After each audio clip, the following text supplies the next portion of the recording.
Hello and welcome to this People in Power special report. I'm Juliana Ruhfus. This weekend, Nigerians are at the polls, electing their state governors in the first of a series of general elections in Africa's most populous nation. Much is at stake, especially in the oil-rich Niger Delta region, which provides 80% of the government's entire revenue. The history of democracy in Nigeria is poor.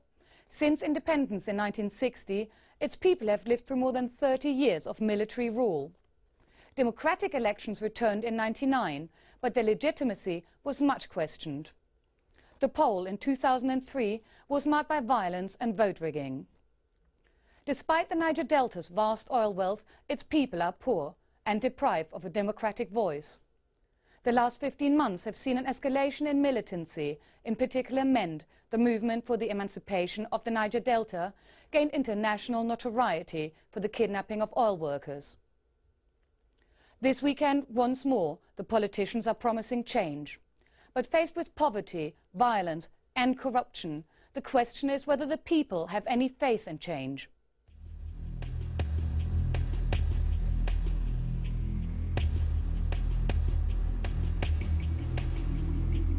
Nigeria is nearing national elections.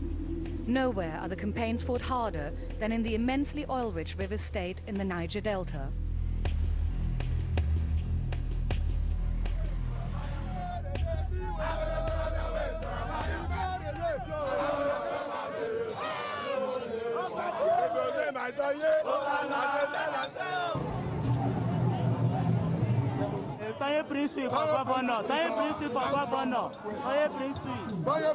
Is our next governor we have to make the Calabar kingdom.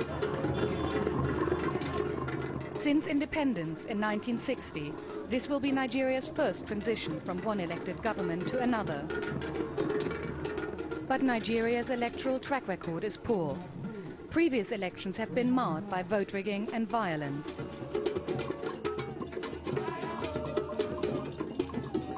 People have just explained to me that during the 2003 elections, this was a theatre of conflict. These guys have been presented to us as a local cultural group, but everybody here also knows them as thugs for hire, who will fight for any politician that can pay them. Today they are offering their services to Tonya Princewell, hoping he might employ them during the elections.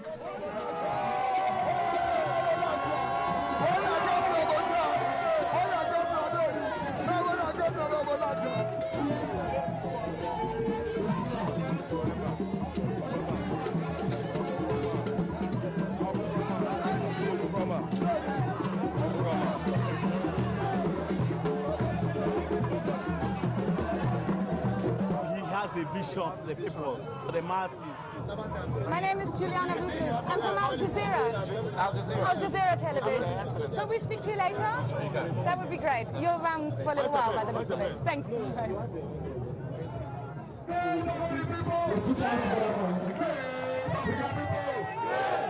Now, free education for all. All you have to do, ladies and gentlemen, is care about your people. Not your pocket, not your belly, but your people belly. Thank you very much. All put our hands together. But our interview never materializes. Suddenly under siege from young men demanding money, the gubernatorial candidate makes a rush exit.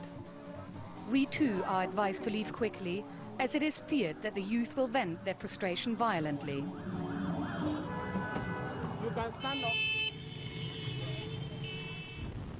With its abundance of oil, the Niger Delta is Nigeria's richest region. Today, 80% of the government's revenue and 95% of the country's export earnings come from petroleum. The Delta state governors are in a powerful position. But the vast majority of the people here still live on less than $1 a day. I feel most times that Ledom Mite is the president of the Movement for the Survival of the Ogoni People, a grassroots organization of the Ogoni ethnic group. In 1956, Shell extracted the first oil from their land.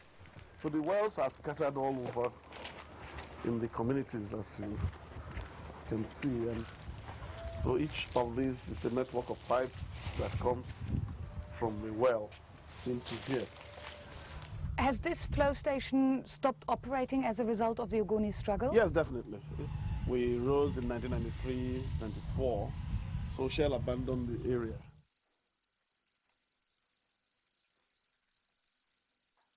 Gas flaring was widespread, and around 5,000 oil spills have been registered since the mid-70s. Both caused serious pollution to the air, water and soil. In 1990, Ken Saro-Wiwa set up MOSOP and launched the Ogoni non-violent struggle against Shell. And on behalf of the movement for the survival of the Ogoni people, MOSOP, I say welcome to our shell-shocked land. Particularly in 1994, we came out and said you need to do an environmental impact assessment, you need to do certain things, and you need to also talk to the people themselves. As a result of all this, when they didn't listen, they brought the soldiers, they shot. One woman had her arm amputated, some people were killed, so the next day thousands came out. The Nigerian military crushed the non-violent Ogoni struggle as the government was keen to protect the interests of oil companies. The turning point came in 1995 when the Nigerian government executed Ogoni leader Ken Saro-Wiwa. Shell could not proceed, in the face of both local and international public opinion. So they went out, and the thing ceased operating. Since then, our people have taken it as some sort of victory, because at least the oil still remains on our ground for some time. What's the role of the government in all of this? Well, the government has lost its credibility as an arbiter. The government derives wholly all its revenue, almost exclusively from oil and gas, and that's why they are not collecting taxes. So the companies seem to have some overwhelming influence and leverage over the government. If this is a government that is pretty much solely funded by oil money, where does that leave the people? That's what leaves the people to themselves. People clearly now feel that no one is standing for us. And that's what explains community feelings or sympathy for militant action. Young men, mostly from the Ijaw ethnic group, had been retreating deep into the creeks. In January last year, they launched MEND, the movement for the emancipation of the Niger Delta. Whilst community leaders like Ledum keep championing the non-violent struggle, they had grown impatient.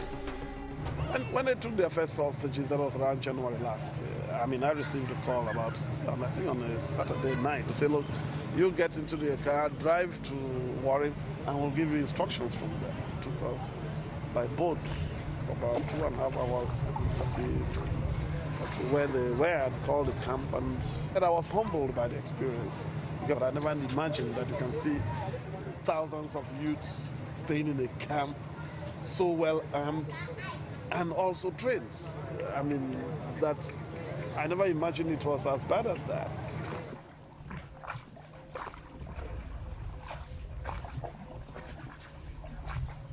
It's hard for the military to catch members of MEND because they're usually protected by the communities that they come from.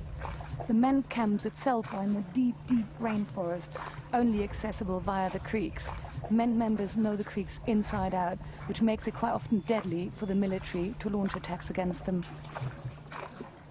MEND continues to take hostages and attack oil installations.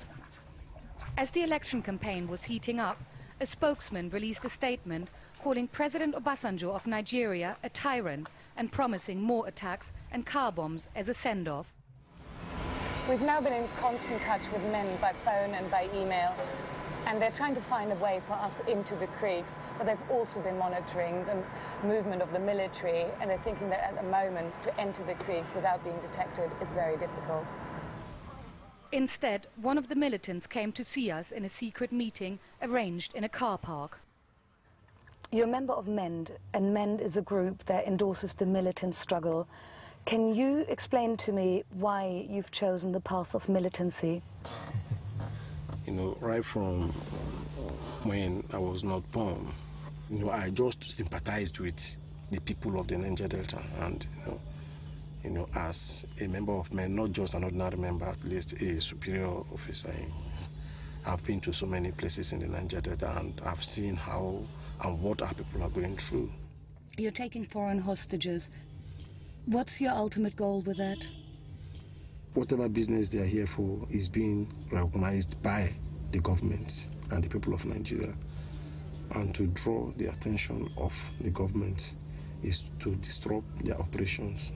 If I die today, then my son will take over from me, definitely someday, because they will tell him why I died. But he was reluctant to be more specific about possible MEND actions during the election campaign. In terms of the elections, whatever we have in mind, we don't speak out when it happens. We are not a political group that will come as in campaigning for anybody or doing anything or supporting anybody. We stand on our ground. The militants have taken nearly 70 hostages in this year alone. Oil service companies are now reluctant to take up new contracts. But critics of the militant struggle point out that the oil keeps flowing. And whilst the militants profit from the hostage takings, the Niger Delta people continue to live in poverty, still ignored by their government.